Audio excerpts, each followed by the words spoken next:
Reform UK is staffed by oddballs and enigmas, but none odder or more enigmatic than George Cottrell. Posh George, as he is nicknamed, has been described as Nigel Farage's right-hand man, an aristocratic private banker who works closely with the party leader. A recent article described the 31-year-old as ever-present, well-connected and willing to spend large amounts of money. What exactly Cottrell does for the party is a mystery. There's one rule: don't ask what George does, said a staffer quoted in The Spectator. Cottrell's role is unofficial, reportedly connected to fundraising. His mother, who dated the young King Charles, is one of Reform's biggest donors and last year gave £500,000 to the party. Despite Cottrell paying £15,000 to Farage to fund his trip to Palm Beach, Florida, when he met Elon Musk, the source of his own wealth remains unclear. He claims to be involved in private banking. Cottrell previously served 8 months in an American prison for fraud, which is at odds with Farage's statement that voters should choose Reform in the Runcorn by-election, as the party offers a lawmaker, not a lawbreaker.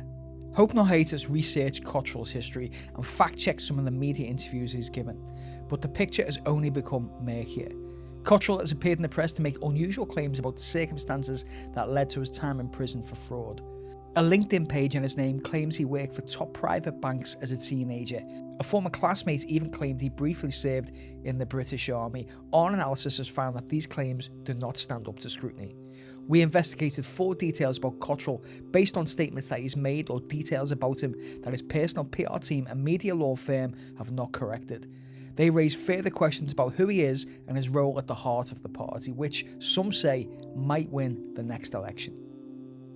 Question 1. Did George Cottrell work for JP Morgan and Credit Suisse? Media coverage of George Cottrell often cites his past as a banker before entering politics. A Mail on Sunday article, for instance, said he used to work for JP Morgan and Credit Suisse. This claim appears to come from a LinkedIn page in Cottrell's name, now deleted, which cited a 6-month stint consulting for Credit Suisse in Zurich beginning in January 2013, when Cottrell would have been 19 years old. His time at the Swiss bank apparently overlapped with a 5-month period simultaneously working for JP Morgan in New York from February 2013. It's highly unusual, even unheard of, for anyone, especially a teenager, to work for rival banks at the same time, let alone for ones on different continents. We asked both JP Morgan and Credit Suisse's parent company, UBS, to check their records on Cottrell. Neither bank has a record of him working there. On this, Cottrell's representative said 2 things. The first was that he has never posted any historic professional information on LinkedIn. The second hinted that it was true anyway. In relation to his work for JP Morgan and Credit Suisse, Cottrell's representative said the nature of his engagement is subject to obligations of confidence. Question 2. Was George Cottrell in the British Army?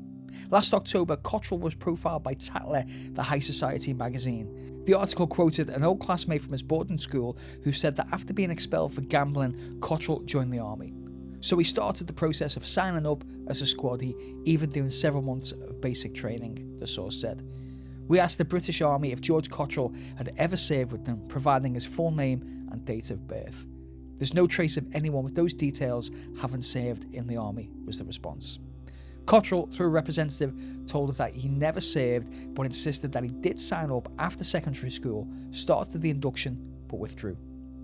Question 3. Why was George Cottrell arrested? In 2017, after his release from a US prison for a wire fraud conviction, Cottrell gave an account to The Telegraph and later Tatler of what led to his arrest.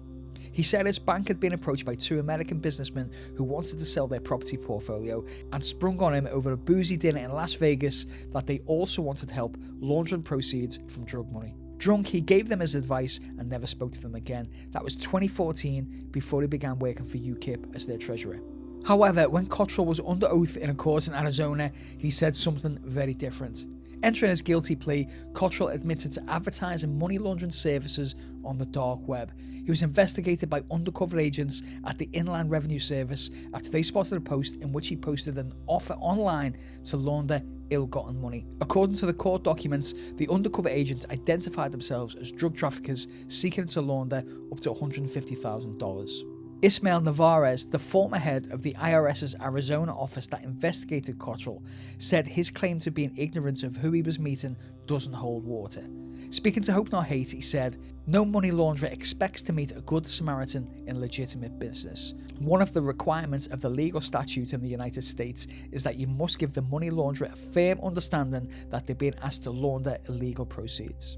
The recent Tatler profile wrote that Cottrell was polite to a fault to the supposed drug traffickers and that he merely gave the undercover agents a few pointers. The court documents, however, said Cottrell told the agents to send $20,000 in purported drug proceeds to his associates in Colorado who would convert the cash to Bitcoin and then transmit the proceeds to Cottrell to be laundered back to the agents. According to the 2017 Telegraph article, the young man heard nothing after the Las Vegas meeting, but IRS agents testified that Cottrell spoke to them on encrypted messaging platforms and proposed a variety of methods he could use to disguise their drug profits, evade federal income taxes, and promote the continuation of their drug business. He furthermore claimed to have contacted banks to funnel drug money to offshore accounts and disguise them as legitimate earnings. The evidence that best contradicts Cottrell's statements on his arrest are his own words, read out in court as his guilty plea in 2016. "I falsely claimed that I would launder the criminal proceeds through my bank accounts for a fee," he declared. He even added, "Rather than launder any of the money though, I intended to retain the money." He testified that the scheme lasted March to September of 2014, much longer than the one drunken night in Las Vegas. Cottrell was charged with 21 counts and ultimately convicted on just one, wire fraud. He was in prison for 8 months. Through a representative, Cottrell insisted that nothing he told either the Telegraph or Tatler contradicted what he said in his guilty plea. Question 4. What is the extent of George Cottrell's gambling problem?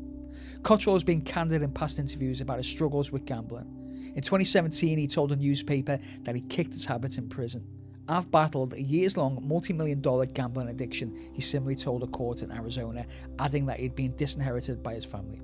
So it was with some surprise that last summer a story appeared in the Mail on Sunday that George Cottrell had been playing poker at a high-stakes game in Montenegro and had lost $20 million in one night.